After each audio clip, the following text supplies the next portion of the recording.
Thailand sama Kamboja adu tembak lagi. Dan sekarang intensitasnya udah makin tinggi nih, udah masuk kategori konflik bersenjata terbuka. Iya, jadi setelah berbulan-bulan tensi dua negara ini panas, yang buat detail penyebabnya bisa lu lihat di video gue yang ini. Dari situ akhirnya hari ini baku tembak gede-gedean pecah di wilayah Sisaket dan Surin, Thailand. Dan semua ini berawal dari pagi tadi.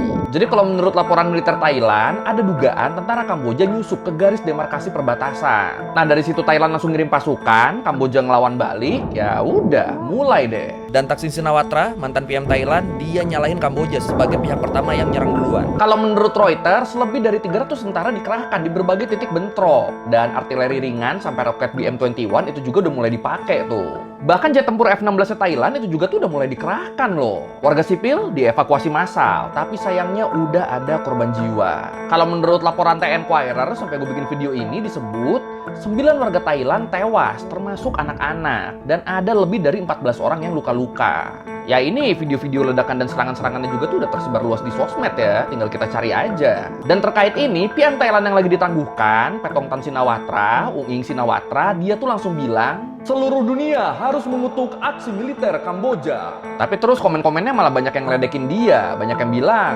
siap ponakan Hun Sen.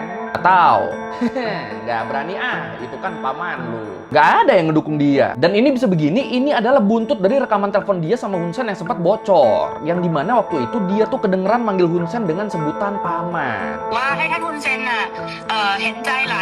Ya pokoknya gaya bicara dia waktu itu tuh kayak seolah Thailand tuh merendah ke Kamboja. Dan rekaman itu juga lah yang jadi salah satu alasan kenapa dia ditangguhkan sekarang. Nah terus yang menarik nih kalau menurut Thairat, konflik ini bisa jadi eskalasi kayak gini juga tuh itu gara-gara tentara Kamboja yang lagi pada kecanduan sosmed. Iya, jadi tentara Kamboja nih buat ngedapetin views yang tinggi, mereka tuh suka banget tuh live sambil nembak-nembakin senjata mereka.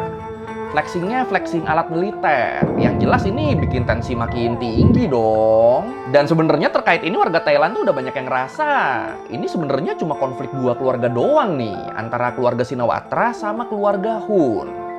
Tapi ya tetap endingnya jadi korban ya rakyat sipil. Aduh. Tapi kalau menurut lu gimana nih? Apakah eskalasi konflik ini perlu kita bahas lagi di YouTube buat lebih detailnya? Gimana? Silakan komen.